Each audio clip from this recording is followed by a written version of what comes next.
ওনারা ভেবেছিলেন জনগণ ভোটাররা হয়তো বুঝতে পারবে না, ভোটাররা তো ভোট কেন্দ্রে গেল, ভোট তো দিল, কিন্তু কামটা কখন সারা যায়? দক্ষ ইঞ্জিনিয়াররা সেই ইঞ্জিনিয়ারিংটা ঠিক মতোই করেছে। তা না হলে কি জবাব আছে যে রাত 9:30 10টা পর্যন্ত সারা দেশ থেকে ফলাফল আসতে থাকলো? 11 দলীয় ঐক্যে জামাত ইসলামী সহ সারা দেশ থেকে একের পর এক 9:30 10টা পর্যন্ত বিভিন্ন আসনে বিপুল বিজয়ের খবর যখন আসতে থাকলো, মানুষ জন আকাঙ্ক্ষা হিসেবে অপেক্ষা করছিল সংখ্যাগরিষ্ঠ আসনে 11 দলীয় ঐক্য জামাত ইসলামী বিজয়ী হয়ে সরকার গঠনের মতো সংখ্যাগরিষ্ঠতা ইনশাআল্লাহ লাভ করবে। সেখানেই রাত 10টার দিকে 9:30 10টার দিকে নির্বাচনী ফলাফল ঘোষণার সব সম্প্রচার বন্ধ করে দেওয়া হলো। বন্ধ করা হলো কেন? দীর্ঘ সময় বন্ধ করে দিয়ে এর মাঝখানে কি ইঞ্জিনিয়ারিং, কি রহস্য তৈরি করা হয়েছে, আর জামাত ইসলামী 11 দলীয় ঐক্যের বিজয়ের খবর আর আসে না। সব অল্প অল্প ভোটের ব্যবধানে তাদেরকে পরাজিত দেখানো হতে লাগলো। এটা বড় ইঞ্জিনিয়ারিং। সাংবাদিকরা প্রশ্ন করেছিলেন আমাদের আমিনে জামাত, আজকে জাতীয় সংসদের বিরোধী দলীয় নেতা ডক্টর শফিকুর রহমান এমপির কাছে যে আপনারা যে ইলেকশন ইঞ্জিনিয়ারিং এর কথা বলেন, কারা ইঞ্জিনিয়ারিং করেছিল? আমিনে জামাত জবাব দিয়েছিলেন বিদেশি সাংবাদিককে। সরাসরি প্রমাণ ছাড়া তো তার জবাব দেওয়া কঠিন। তবে অতীতে দেখা যায় যারা এই অপরাধ করে, যারা কারচুপি ইঞ্জিনিয়ারিং এ জড়িত থাকে, কোনো না কোনো ভাবে ওই যে আমি কলা খাইনি একটা গল্প আছে না, তাদের মুখ থেকেই একসময় বেরিয়ে যাবে। এটা আমিরে জামাত কিছুদিন আগে বলেছেন, শুনেছেন আপনারা? আলহামদুলিল্লাহ একজন রাজসাক্ষীর বক্তব্যে সোশ্যাল মিডিয়াতে এসে গেছে। জামাত ইসলামীকে শুধু দায়ী করলে হবে না, সব জনগণ আপনার বক্তব্যে। রিজওয়ানা হাসান, সম্মানের সাথে আপনাকে বলতে চাই, আপনি কি সাবেক অন্তর্বর্তীকালীন সরকারের উপদেষ্টা ছিলেন, আপনি আপনার বক্তব্যের অডিওটা, ভিডিওটা আপনি বারবার দেখুন। আপনি কি বলেছেন? আপনি তার প্রতিবাদ এবং চারিদিকে যখন বিক্ষুব্ধ সমালোচনা, অভিযোগ, তদন্তের দাবি উঠল, আপনি সেটাকে ব্যাখ্যা দেওয়ার চেষ্টা করেছেন সোশ্যাল মিডিয়াতে যে না, আমি এটা কোন রাজনৈতিক দলকে মিন করিনি, আমি উগ্রবাদদেরকে মিন করেছি। আপনার কথাই আপনি আবার ধরা পড়ে যাচ্ছেন। আপনি আবার সাংবাদিকের প্রশ্নের জবাবে, প্রশ্ন করা হচ্ছে নারী অধিকার, নারীর ক্ষমতায়, নারীর মর্যাদার প্রশ্নে যখন আপনি উত্তর দিচ্ছেন, সাংবাদিক বলছে তাদের একটা অংশ তো বিরোধী দলে আছে। বিরোধী দল শব্দটা উনি উল্লেখ করেছেন। আপনি বলছেন বিরোধী দলে যদি তারা থেকেও থাকে, তাদেরকে আমরা মেন স্ট্রিমে আসতে দেয়নি। What do you mean by this type of comment? বিরোধী দল তো আর উগ্রবাদীদের মধ্যে নাই, কি বলেন? কোন উগ্রবাদী চরমপন্থীরা পার্লামেন্টে নাই। যারা রাজনৈতিক দল হিসেবে নির্বাচনে অংশ নিতে, সকলেই নির্বাচন কমিশনের নিবন্ধিত রাজনৈতিক দল। ইসলাম কোন উগ্রবাদ, কোন চরমপন্থাকে সমর্থন করে না। আপনি সাক্ষাৎকারে মিন করতে চেয়েছেন ইসলামী রাজনীতি যারা করে, নারীর ক্ষমতায়ন, মর্যাদার ব্যাপারে আপনি তাদেরকে দোষী করতে চেয়েছেন যে তারা সে অধিকার চায় না। না, বরং আপনারা নারীবাদী হওয়ার দাবি করে যা বলেন তার চেয়ে হাজারো লক্ষ গুণ নারীর মর্যাদা ইসলাম দিয়েছে। জামাত ইসলামী সহ ইসলামী দল, ব্যক্তিত্ব, স্কলার, মহান আল্লাহ তাআলা কোরআন মাজিদে আমাদের নারীদের যে অধিকার এবং সম্মানের কথা বলেছেন, প্রিয় নবী মুহাম্মদ মুস্তাফা সাল্লাল্লাহু আলাইহি ওয়াসাল্লাম হাদিস শরীফের মধ্যে বিদায় হজের ঐতিহাসিক ভাষণে নারীদের যে মর্যাদার কথা বলেছেন, আপনাদের কোন সিডও, কোন আন্তর্জাতিক সংস্থা আমাদের মায়েদের এই মর্যাদা, আপনাদের কোন দর্শন, কোন তত্ত্ব, কোন সংস্থা তা নিশ্চিত করতে পারেনি। ফলে আপনারা বারবার কোন প্রসঙ্গ আসলে নারীর অধিকারের প্রশ্নে আপনি ইসলামপন্থীদের উপর চাপাবার চেষ্টা করেন। আপনার এই ভুল প্রচেষ্টা, এই অপরিণামদর্শী প্রচেষ্টা থেকে আপনাকে আমরা বিরত থাকতে অনুরোধ করছি।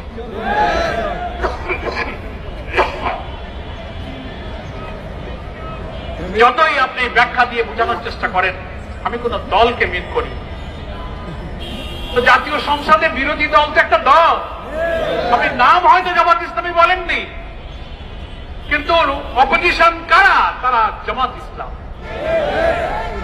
আমি আবারও আপনাকে ভিডিওটা দেখতে বলবো, অডিওটা। আপনি বলছেন তারা যদি বিরোধী দলে থাকেও তাদেরকে আমরা মেইন স্ট্রিমে আসতে দেই, অর্থাৎ আপনি মেইন স্ট্রিম বলতে পার্লামেন্টের নির্বাচনে মেজরিটি সিটে জিতে আসতে দেন নাই।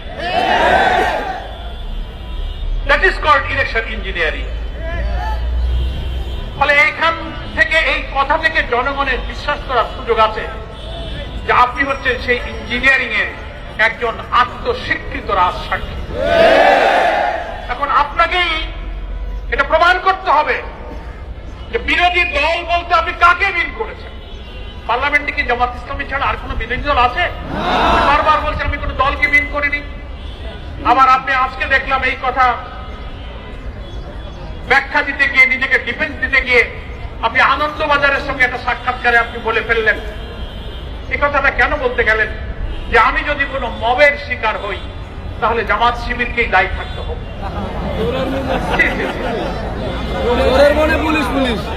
আপনি হয়তো কেন আপনি জামাত শিবিরকে দায়ী থাকতে হবে এই কথাটাকে আমি মনে করি একটা উস্কানিমূলক কথা।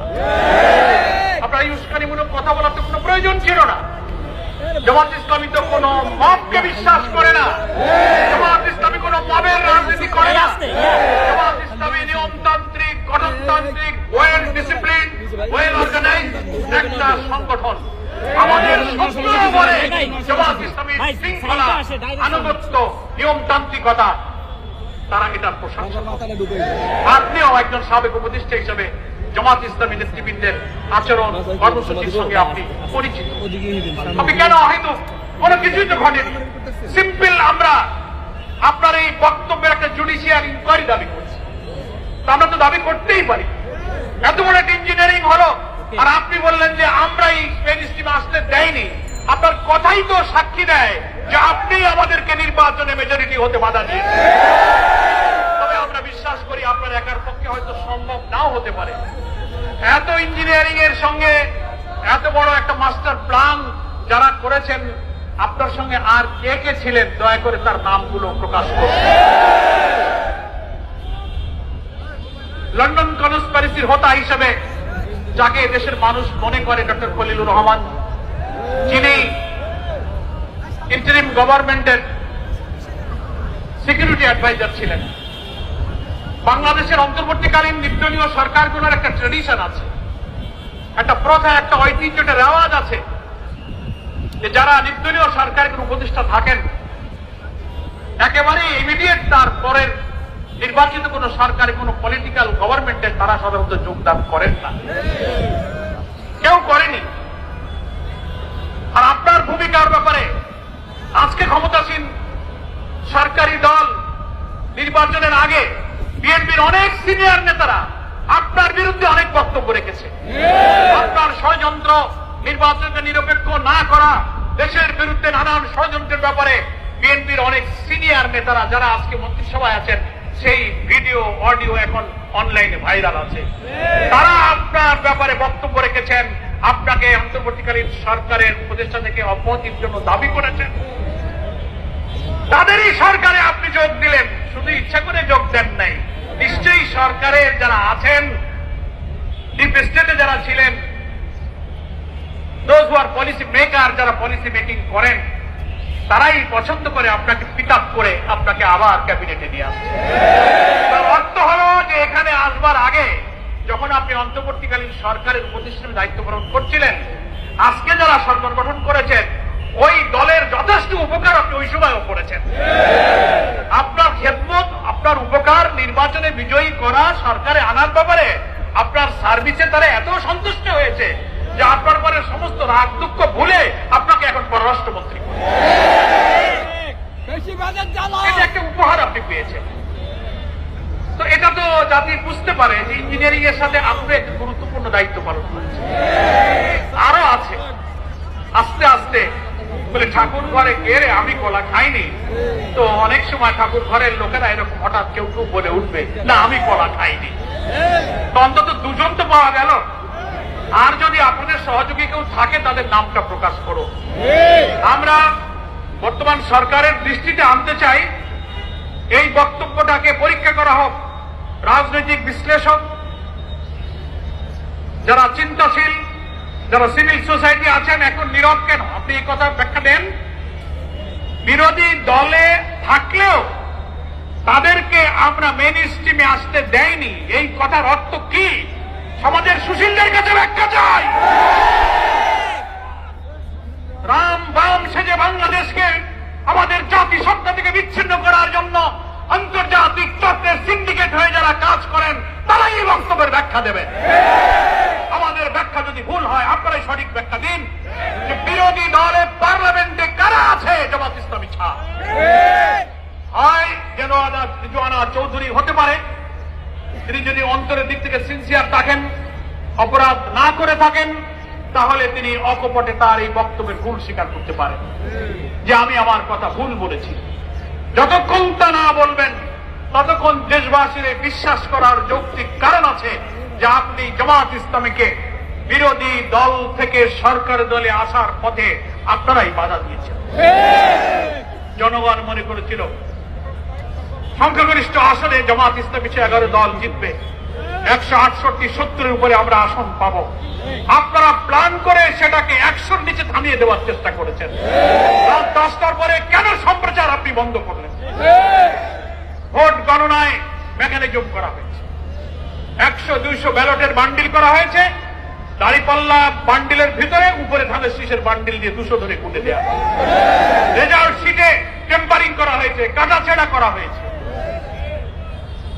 এজেন্ট যারা নির্বাচনে গিয়েছে, বহু প্রিজাইডিং অফিসার সন্ধ্যায় ভোট গণনার আগে তাদেরকে বলেছেন, আমাকে নিজেরা তারা বলেছেন যে সন্ধ্যায় হয়ে বিকালে ব্যস্ত হয়ে যাব, তুমি এখনই এই ফর্মে সই করে রাখো। গণনা এবং ফলাফলের আগেই বহু এজেন্টের কাছ থেকে স্বাক্ষর দিয়ে রাখা হয়েছে। তারপরে ঘোষণা, মিডিয়া, গণনা, পদে পদে আপনাদের মতো অত ইঞ্জিনিয়ারিং ব্রেন তো আল্লাহ আমাদের দেয় নাই। সমাজের এত কুকর্ম, এত ষড়যন্ত্র, জাতির আত্মঘাতী কাজ করার অভ্যাস আমাদের নেই। যাদের আছে তারা এই ইঞ্জিনিয়ারিং এর সাথে, আর কারা কারা এর সাথে যুক্ত, দয়া করে আপনারা তাদের নাম প্রকাশ করুন। সংগ্রামী দেশবাসীর কাছে আমাদের এই আবেদন থাকলো, আমরা সন্ত্রাস, সহিংসতা, সংঘাত, বিশৃঙ্খলা, রাজনৈতিক অস্থিতিশীলতা চাই না। আমরা মাননীয় প্রধানমন্ত্রী আমাদেরকে বলেছেন, মন্ত্রী পরিষদের সদস্যরা আমাদেরকে বলেছেন যে আমরা অতীতের রাজনৈতিক ব্যাড প্র্যাকটিস গুলো ভুলে রাজনীতিতে পরমত সহিষ্ণুতা, নিয়মতান্ত্রিকতা, বিরোধী দল এবং সরকারি দল সহযোগিতা, সহমর্মিতার ভিত্তিতে এই দেশটা গড়তে জুলাইয়ের চেতনা, জুলাইয়ের আন্দোলন, জনগণের আকাঙ্ক্ষা, এক সাগর রক্তের মূল্য দিতে আমরা দেশপ্রেমিক হয়ে হাতে হাত ধরে দেশটাকে আমরা গড়তে চাই। তবে আমাদের আমিরে জামাত বলেছেন, আমরা দেশ পরিচালনায়, রাষ্ট্র পরিচালনায় সরকারকে সব ধরনের সহযোগিতা করব, প্রোভাইডেড আমরা সকল অন্যায়ের বিরুদ্ধে প্রতিবাদ করব, সকল অসত্য, ষড়যন্ত্র, রাষ্ট্র জাতিদ্রোহী ঘটনার প্রতিবাদ আমরা করব, ন্যায় কাজের সহযোগিতা করব, অন্যায়ের প্রতিবাদ করব। তাওয়ানু আলাল বিররি ওয়াত তাকওয়া ওয়ালা তাওয়ানু আলাল ইসমি ওয়াল উদওয়ান। আমরা ভালো কাজে সাহায্য করব, মন্দ কাজে আমরা বাধা দিব।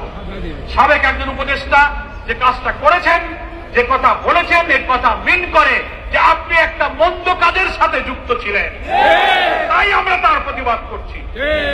আপনি আমাদেরকে মবের শিকার হবেন এরকম আশঙ্কা কেন করেন? এটা তো একবার উস্কানি আপনি দিয়েছেন। আপনার ওয়ারিড হওয়ার কিছু নেই। নিয়মতান্ত্রিক ভাবে আমরা এটা জুডিশিয়াল বিচার বিভাগীয় তদন্ত দাবি করছি। এখানে যারা গভর্নমেন্টের এজেন্সি আছেন তাদের কাছে আমার অনুরোধ থাকবে, জামাত ইসলামীর একটি সুশৃঙ্খল নিয়মতান্ত্রিক রাজনীতিতে বিশ্বাসী, কোন হটকারী, বিশৃঙ্খলা, অস্থিতিশীলতা আমরা কখনো পছন্দ করি না। আমাদের সব কর্মসূচি প্রকাশ্যে হয়। সমাজের যারা উগ্রবাদ, চরমপন্থা, হটকারিতা, অসৎ উদ্দেশ্যে স্বার্থান্বেষী কিছু মহল অনেক সময় অনেক ঘটনা ঘটিয়ে সব দোষ ইসলামপন্থীদের উপর চাপাবার চেষ্টা করে থাকে। সেজন্য আমি সকল গভর্নমেন্টের ইন্টেলিজেন্স এজেন্সিগুলোকে সজাগ থাকতে বলবো, জামাত ইসলামী নিয়মতান্ত্রিক বক্তব্য প্রতিবাদের বাইরে যাবে না। সরকার এবং ডক্টর রেজওয়ানা হাসান যারা আপনারা এই ধরনের বাইরের কোন মিডিয়াতে বা আনন্দবাজারে সব সাক্ষাৎকার দিচ্ছেন, আমরা এই ধরনের বক্তব্যকে কিছুটা উস্কানিমূলক বক্তব্য মনে করি। এটা এখনই সমীচীন নয়। আমরা তো আপনার বক্তব্যের একটা জুডিশিয়াল ইনকোয়ারি দাবি করেছি মাত্র। আপনি চট করে মবের দিকে জামাত শিবিরকে দায়ী করা হবে এই সব দিকে এতদূর এগিয়ে গেলেন কেন? মাথাটা একটু ঠান্ডা রাখুন। আমাদের মাথা ঠান্ডা আছে, কিন্তু আমরা অন্যায়দেরকে প্রতিবাদ না করে পারি না। এই জন্য আমি জনতাকে বলবো, বাংলাদেশ অনেক রক্তের বিনিময়ে হত্যা, সন্ত্রাস, মবের রাজনীতি, চাঁদাবাজি, খুন, মস্তানি থেকে মুক্ত হয়ে একটি ইনসাফপূর্ণ বৈষম্যহীন মানবিক বাংলাদেশ গড়ার দিকে আমরা এগিয়ে যাচ্ছি। এত ইলেকশনে ইঞ্জিনিয়ারিং জোর করে হারিয়ে দেওয়ার অনেক কষ্ট বুকে নিয়ে আমরা নির্বাচনের ফলাফলকে মেনে নিয়েছি। কেন? আমরা দেশ পরিচালনায় জনগণের আকাঙ্ক্ষাকে পূরণ করতে চাই। জনগণকে আমরা সাথে থাকতে বলবো।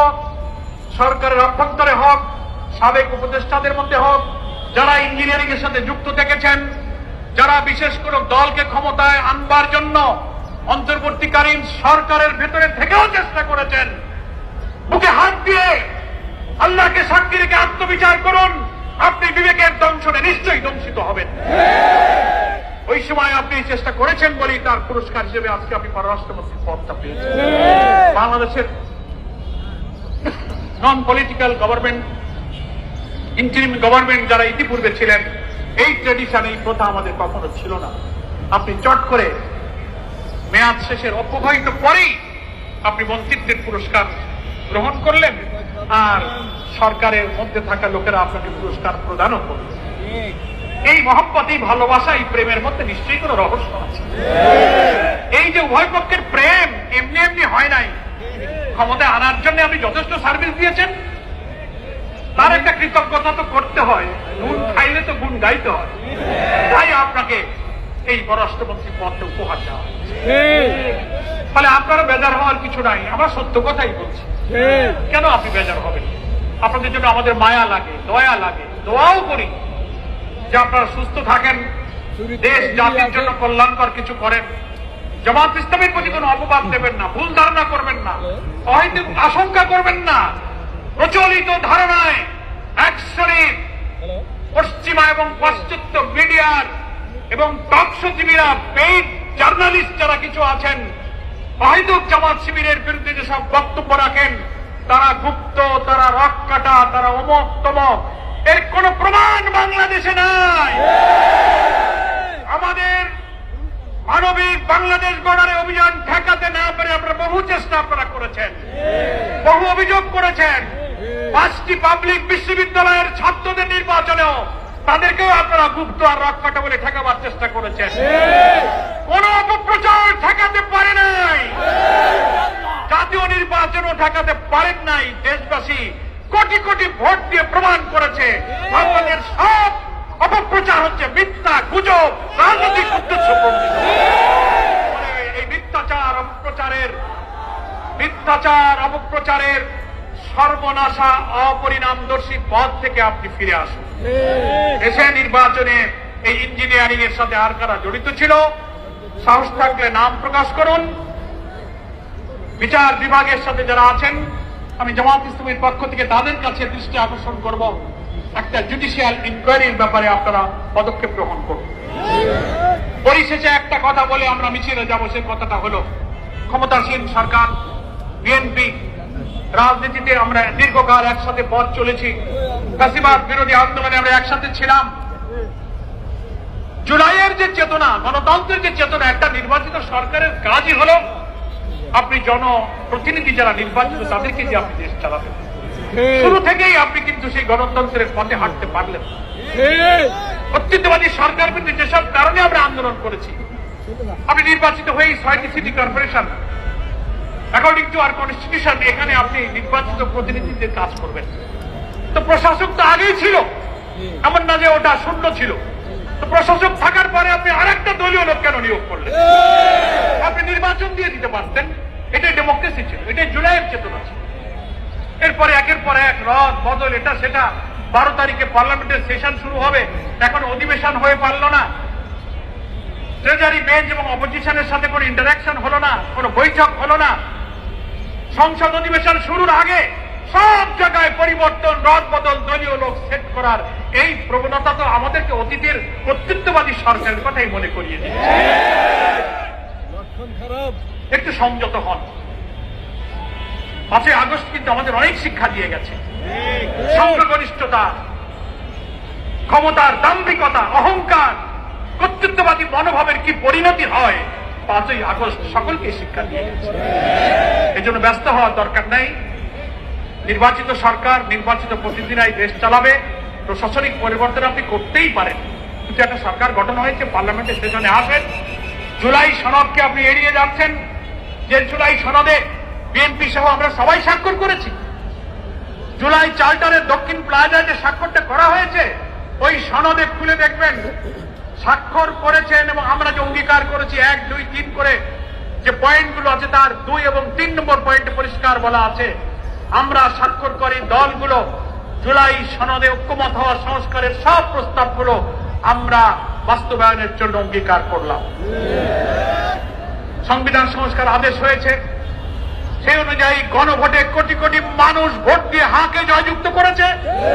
আপনি সেই গণভোটকে উপেক্ষা করার জন্য কৌশলের আশ্রয় নিয়ে আদালতে রিট করে আপনি আদালতের গানে বন্দুক রেখে জনগণের রায়কে আপনি ফায়ার করার চেষ্টা করছেন। আপনি সেই পথে চলে গেছেন। এখন আপনি পার্লামেন্টে এসে বলবেন ব্যাপারটা সাবজুডিস, তাই এখন আর আলোচনা হবে না, জুলাই সনদকে আপনি ঝুলিয়ে দেবেন। এসব নাটক তো আমরা বুঝি। অথচ জুলাই সনদে 48টি সাংবিধানিক গুরুত্বপূর্ণ বিষয় আমরা পরিবর্তন করেছি। আপনার নট অফ ডিসেন্ট আছে, কিন্তু গণভোটে যখন অনুমতি হয়ে গেছে, সেটা আপনার উচিত ছিল সংবিধান সংস্কার পরিষদের শপথ নিয়ে আপনি সেটা অনুমোদন করবেন, পার্লামেন্টে আনবেন। আপনি বললেন যে না, সংবিধানে এই শপথ নাই। মানে যার জন্য যেটুক কাজে লাগে সংবিধানে সেইটুক তার কাছে ভালো। সংবিধানে শপথ নাই, সংবিধানে কি নির্বাচনটা ছিল? সংবিধানে অন্তর্বর্তীকালীন সরকার ছিল? তা আপনি কেন এই অন্তর্বর্তীকালীন নির্বাচন সংবিধানেই যদি না থাকে, তা যদি না করেন, তো আপনার গণভোট যদি বাতিল করতে বিট করেন, তাহলে পার্লামেন্টেও তো একই দশা। এইসব কথা বলে একটা জগাখিচুড়ি করার দরকার নেই। আপনারা সংবিধান সংস্কার পরিষদে শপথ নেন, জুলাই সনদকে বাস্তবায়ন করুন। সারা দুনিয়া দেখেছে জুলাই সনদের স্বাক্ষরকারী দলগুলো, এবং সেখানে অঙ্গীকার নামার 3 নম্বর পয়েন্টেই সম্ভবত আছে যে এর বিরুদ্ধে, জুলাই সনদের বিরুদ্ধে আদালতে কোনো অভিযোগ উত্থাপন করা যাবে না, সেটাও ওখানে বলা আছে। অথচ আপনারা পরোক্ষভাবে আদালতকে এবং একটা পার্টিকে লাগিয়ে দিয়ে আপনারা সেই খেলা খেলে আপনারা এই জুলাই সনদটাকে ঝুলিয়ে দিতে চাচ্ছেন। জুডিশিয়ারির উপরে রাষ্ট্র এবং সরকারের এই নিয়ন্ত্রণ, এটা আগেও দেখেছি, সেই জায়গা থেকে সরার জন্যই তো আমরা এত সংস্কার করছি। জুডিশিয়ারিকে করেছি, কনস্টিটিউশনে করেছি, সিভিল অ্যাডমিনিস্ট্রেশনে করেছি, পুলিশ অ্যাডমিনিস্ট্রেশন করেছি। সেগুলো এখন আপনারা এড়িয়ে গিয়ে আপনারা মনে হয় পার্লামেন্টে গিয়ে যা ইচ্ছা তাই সংখ্যাগরিষ্ঠতা তৈরি করতে চান। তা যদি করতে চান, সেটার পরিণতি কিন্তু ভালো হবে না। বরং সেশনটা শুরু হতে দেন, 12 তারিখে আসেন, বিরোধী দল সরকার দল আলোচনার ভিত্তিতে জুলাই সনদ বাস্তবায়ন নিয়ে আলোচনা হোক, তারপরে আমরা দেশ গড়ার জন্য হাতে হাত ধরে এগিয়ে যাই। এর আগে আর কোনো বিশৃঙ্খলা যেন তৈরি না হয়। আমরা সর্বশেষে সরকার এবং দেশের জুডিশিয়ারি বিচার বিভাগে যারা আছেন, সৈয়দ রেজওয়ানা হাসানের এই বক্তব্যটাকে আপনি পরীক্ষা করুন।